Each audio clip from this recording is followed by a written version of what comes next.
The question most historians ask is, did the United States engage in a total war in World War I?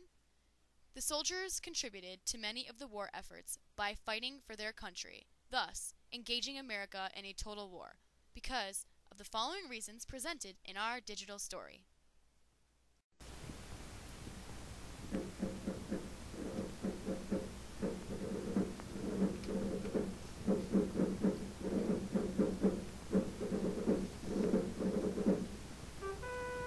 The year was 1917 and the quarrel of war in Europe was enlarging. President Wilson appeared before a joint session of Congress asking for a declaration of war to make the world safe for democracy. The Congress granted Wilson's requests, and America left isolation to begin war with Germany. The U.S. citizens were ecstatic when the news was introduced to the public. A war meant more opportunity and more jobs for Americans. Posters were put up to persuade young men between the ages of 18 and 21 to enlist in war, to become a doughboy. While some men were persuaded into war, others enlisted merely for the thrill of war, for change, for the experience. Men raced to sign up for military service, eager to get into the action before the war was over. If there was a crowd, there was a military recruiter signing up young men for war. As most were not aware, the life of an average soldier was far from luxurious. Aside from the enthusiasts, there was still an insufficient number of men that signed up. Therefore, Congress passed the Selective Service Act, where all men 21 to 30 years of age were required to register for the draft. Nearly 10 million men registered at the beginning of the war. The age span ranged from 18 to 45. By the end of the war, 24 million had registered, and only 2.8 million were called for service. The U.S.-American soldiers left their family and friends. The citizens cheered for the soldiers, giving them a sense of pride for fighting for their country. Keeping the troops in line proved to be a great challenge. After an IQ test was given to the soldiers by an Army psychiatrist, they discovered that 25% of the men were illiterate. Progressives in the Wilson administration pressed for using military service as a way to inculcate proper values about education, drinking, and sexuality. The Army banned drinking by soldiers in uniform or on military base. The Commission on Training Camp Activities commenced a vigorous campaign in teaching the soldiers the dangers of venereal disease, gonorrhea, and syphilis. This was effective. The rate of venereal disease declined tremendously among the soldiers. The commander of the American Expeditionary Forces, General John J. Blackjack Pershing, believed that the goal of war was the total destruction of the enemy's military power.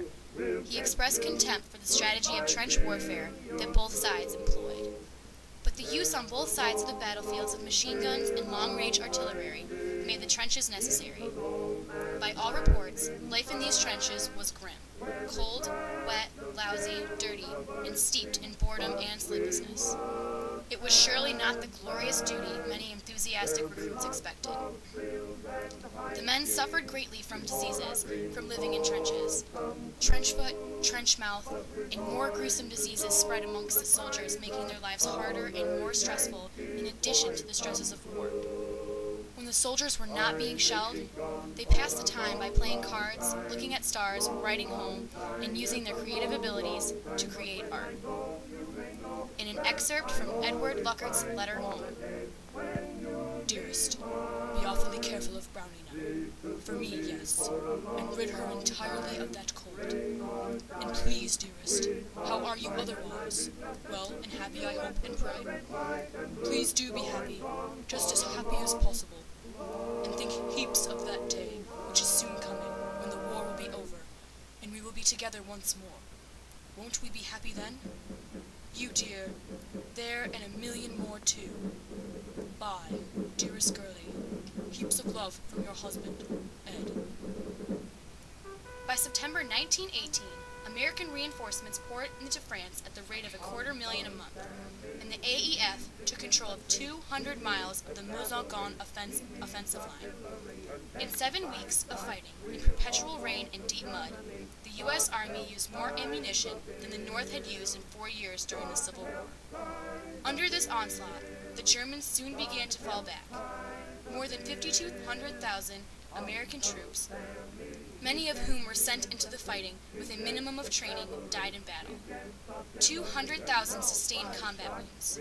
Another 60,000 soldiers died from influenza and pneumonia, many while still in training camps. Shell shock and post-war anxiety left mental scars and affected soldiers very seriously. Many soldiers had restless nights because dreams of the battlefield woke them up in terror and agony. To wrap it all up, a few words from the last living Doughboy, Frank Woodruff Buckles. We'll be over, we're coming over, and we won't come back till it's over there.